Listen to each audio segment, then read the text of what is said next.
Hello बच्चों, कैसे हो आप सब? तो किसी बच्चे ने मेरे से पूछा हुआ है कि क्या एमबीबीएस करने के बाद और एमडी करने के बाद हम क्या जनरल फिजिशियन की तरह प्रैक्टिस कर सकते हैं और साथ में हम किसी कॉलेज में भी जॉब कर सकते हैं? तो बेटा ऐसी बात है कि अलग अलग कॉलेजेस के अलग अलग रूल्स होते हैं।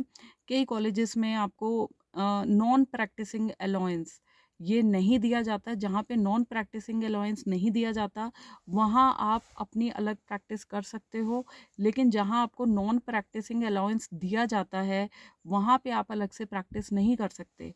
ठीक है। और जो मैं बात करूँ प्राइवेट मेडिकल कॉलेजेस की, तो वहाँ पे नॉर्मली ऐसा ही होता है कि नॉन प्रैक्टिसिंग अलाउंस नहीं दिया जाता। तो वहाँ पे जो भी प्रोफेसर्स वगैरह बनते हैं तो उनका साथ में अपना प्राइवेट अपना हॉस्पिटल होता है, तो वो प्राइवेट प्रैक्टिस आराम से कर सकते हैं। ठीक है। तो ये छोटी छोटी बातें हैं, कई बच्चों को नहीं पता होती हैं। तो किसी ने मेरे से वीडियो में पूछा है तो मैंने उसके लिए ये वीडियो बनाया है। और इसमें ये भी चीज़ है कि आप इवन एमबीबीएस के बाद भी अपना साथ में आप प्राइवेट प्रैक्टिस कर सकते हो।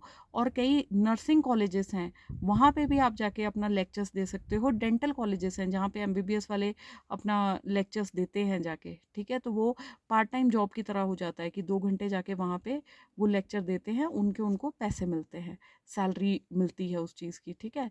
जैसे मैं अपने टाइम की बात करूँ तो हमारे एमबीबीएस के कोई थे जिनकी एमबीबीएस कंप्लीट हो गई थी और वो हमारे कॉलेज में लेक्चर्स लेने आते थे, मेडिसिन के, फार्मा के भी लेने आते थे और कभी कभी फिजियोलॉजी के भी लेने आते थे। ठीक है।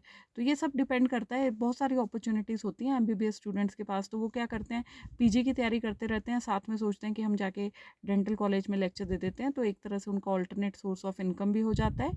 तो और साथ में वो तैयारी भी करते रहते हैं और साथ में इवन आप प्रैक्टिस भी कर सकते हो। जैसे जो आपके प्राइवेट जो हॉस्पिटल्स होते हैं ना, वहाँ पे भी आप प्रैक्टिस कर सकते हो। अपनी प्रैक्टिस करनी है वो तो कर ही सकते हो।